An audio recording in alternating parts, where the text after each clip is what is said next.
Welcome to Eye on the Tigers News. I'm Abby Garrett. And I'm Kennedy Lamb. Thanks so much for joining us today for the news we've been watching for you. Republican Ted Cruz and Democrat Bernie Sanders are angling for victories in Tuesday's Wisconsin presidential primaries that could give their campaigns a needed boost, but still leave them with mathematically challenging paths to their party's nominations. While Sanders remains a force in the Democratic primary, a win over Hillary Clinton in Wisconsin would do little to significantly cut into her lead in delegates that will decide the party's nomination. The stakes are higher for Cruz, who trails Donald Trump in the GOP race and sees Wisconsin as a crucial state in his effort to push a party towards a conventional fight. The Supreme Court unanimously endorsed election maps that bolster the growing political influence of America's Latinos on Monday, ruling that states can count everyone, not just eligible voters, in drawing voting districts. The decision rejected a challenge from Texas voters that also could have diluted the voting power of urban Democrats to the benefit of rural Republicans. The case offered a test of the principle of, quote, one person, one vote. Non-voters, the requirement laid out by the Supreme Court in 1964 that political districts be roughly equal in population. The issue here, though, was what population to consider, everyone or just eligible voters.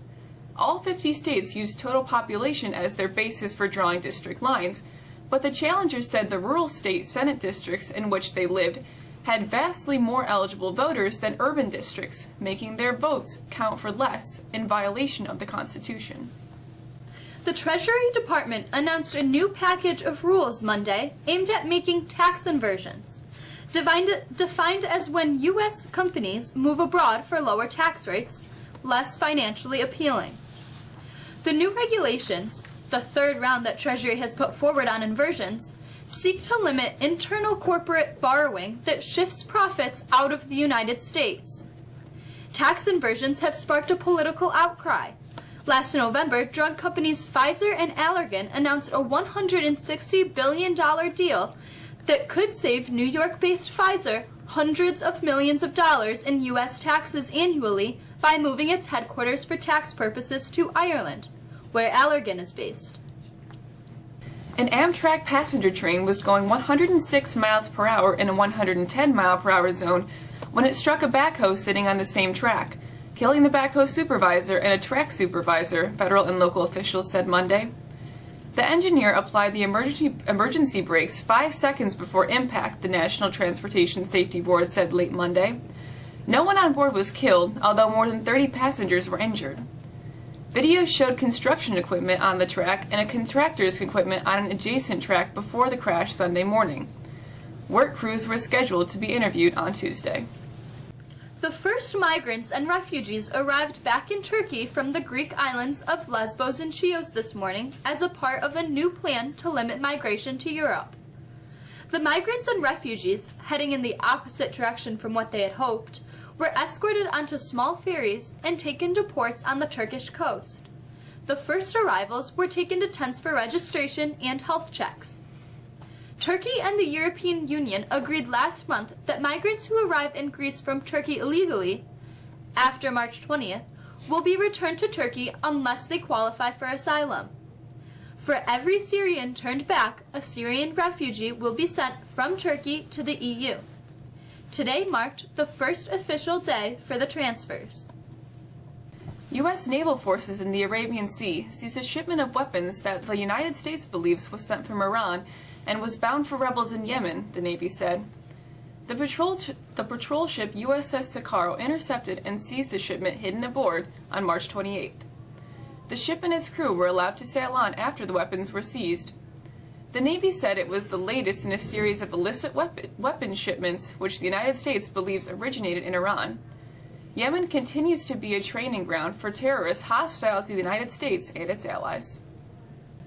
Today's odd news of the day comes from Louisiana, where a man accused of stuffing $31 worth of candy bars into his pockets faces a possible sentence of 20 years to life in prison, prompting a judge to question whether the sentence was over the top.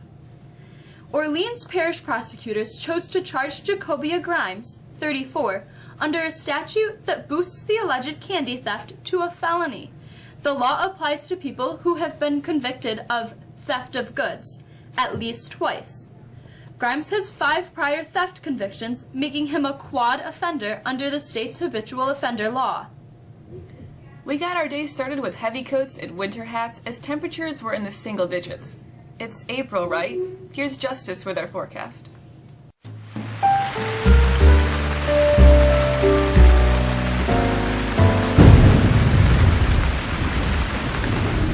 We felt some of the coldest air of the year, but not this winter, this spring. Temps were in the single digits despite bright sunshine. We won't get above freezing today, but we do stay dry. For Wednesday, a weak system comes in and ushers in some warmer air. We'll see cloudy skies and temps in the mid-40s. We'll stay in the mid-40s for Thursday, but we'll be wet, especially early in the day and showers later on. Thursday night into Friday, we cool down again. Some of those leftover showers will turn into snow, but accumulations will be an inch or less.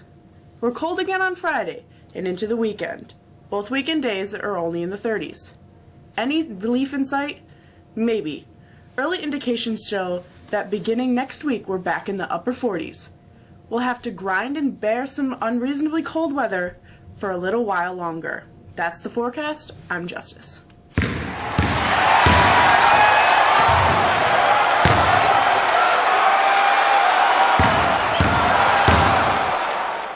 Oh, it was one for the history books for sure. In some plays you just can't draw up, and other plays you can. The double-clutch three-pointer North Carolina's Marcus Page made came right off the playground. It might go down as basketball's most spectacular footnote ever. The buzzer-beating three that Villanova's Chris Jenkins poured in on top of that was the results of months, even years of practice, just making it perfect. It might go down as the sport's most memorable game winner. 2 huge buckets in the span of 4.7 seconds Monday night turned a back-and-forth, edge-of-your-seat national title game into something even better. Jenkins walked away the winner.